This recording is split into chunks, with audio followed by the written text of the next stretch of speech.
Greetings, folks. I am Pete Pardo from Sea of Tranquility. Welcome to day 11 of my favorite albums to listen to in the summertime. Those summertime soundtrack albums. I was going to say summertime soundtrack albums. Summertime soundtrack albums. When the weather's warmer, the warmer months of the year, when you just want to be outside enjoying life, and those albums that you bring outside with you, right? You don't necessarily have to bring them outside, but you can play them inside too. But there's something about those bright, cheery sounds of the summer, right? Just get you in the mood for all the fun things that we do during the warmer months.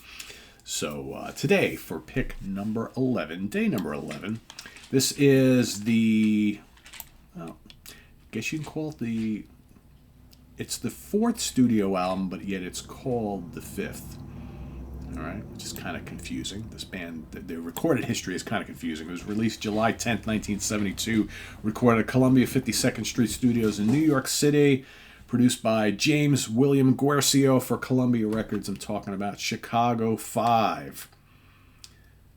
The reason why it's called 5, but yet it's only their fourth studio album, is because Live at Carnegie Hall, their big, gigantic live album, was their fourth album, but not their fourth studio album. But they considered it. Everything goes in line, right? The whole Chicago Transit Authority, Chicago 2, Chicago 3. Chicago 2 is just called Chicago because they changed the name from Chicago Transit Authority to Chicago. It's complicated. Anyway, so this is listed as Chicago 5, but it's their fourth studio album.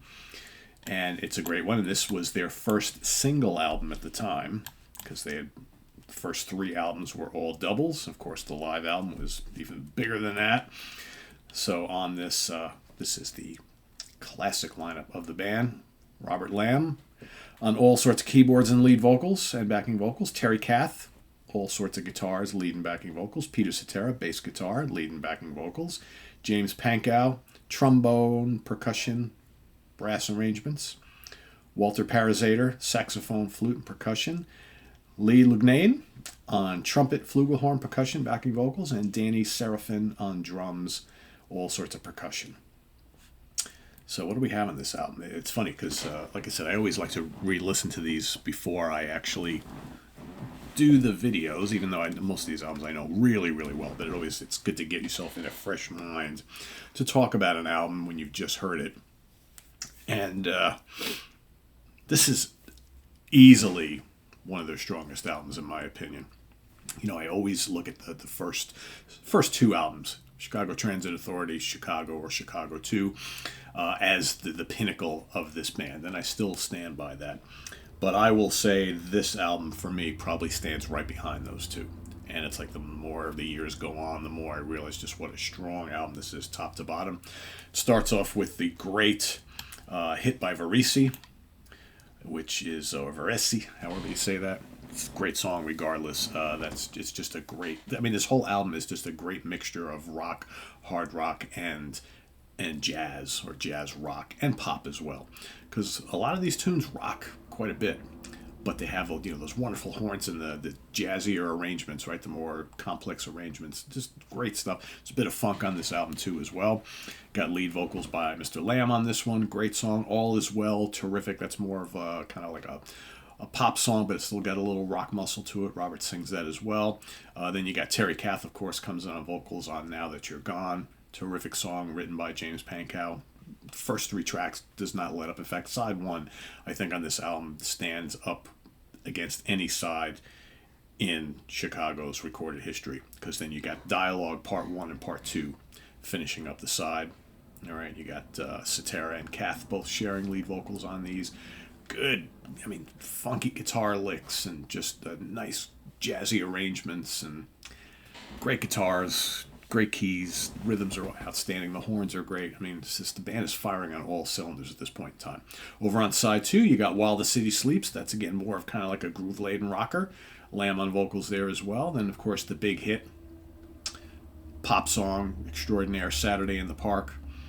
Cetera and Lamb trading off vocals on that one. Really, really good. It's one of their legendary singles for a reason.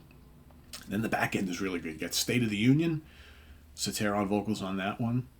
Goodbye, also featuring Cetera on vocals. Both of those good melodic rockers. All right, with all the wonderful sweet stuff that Chicago does with the horns and everything like that, really good. And then really the only kind of mellow song on the album is Alma Mater, which written by Terry Kath and sung by Terry Kath, but a gorgeous, gorgeous little ballad. Really good, very emotional song. Great vocals from Terry. Terry not only being an amazing guitar player, but he's also a really, really good soulful singer. So yeah, this to me is pretty much a perfect album. There's no weak moments on here, just top to bottom, outstanding stuff. Gives you everything that was so great about this version of the band. Charts: Australia number 5, Canada number 4, Dutch charts number 4, Finnish charts over in Finland number 14.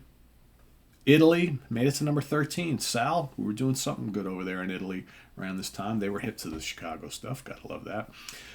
Japanese charts number 3, Norway number 7, UK album charts made it to number 24, and here in the States, the Billboard Top 200 made it to number 1. And as far as certification goes, in Canada, this was platinum, 100,000 units sold, and here in the States, double platinum, 2 million copies sold. If you go and take a look at the discography of Chicago and you look at all the certifications that they've had, amazing when you look at from the first album all the way through probably till the end of the 70s. I mean, just platinum albums everywhere, and multi-platinum albums just as much so. So yeah, this band was huge at the time, really huge. So yeah, that's my pick for today, Chicago 5. Let us know what you think of this album down in the comments below, as well as your pick for today. We'll see you tomorrow for another one. Till then, visit us on the web at www.seaoftranquility.org. We're on Facebook, we're on YouTube all together, all the damn time. Please subscribe if you haven't already and click on that notification bell so you get alerted of all of our content as it posts. And please do hit the like button before you leave. Also down below, we got the links to our Ko-Fi page for channel donations, our merch page, and our Cameo page. Thank you in advance for all your support there. And we'll see you soon here with more stuff on the channel. Tune in tonight for the Monsters Den. We'll be looking at some of our favorite box sets and special editions for the horror, fantasy, sci-fi genres, right, that we cover on the Monsters Den. So some of our favorite special deluxe editions and things. There'll be a little show and tell on that tonight, so stay tuned for that. And of course, tomorrow morning, Friday morning, the Funhouse with Martin Popoff. We've got the Professor's Picks with Ken Golden. Saturday, we've got the UK Connection, and Sunday is ranking the albums of Sir Paul McCartney, his solo records, myself, and Rick Labonte. So till then, I'm Pete Pardo. Thanks for watching, everybody. Take care. Bye-bye.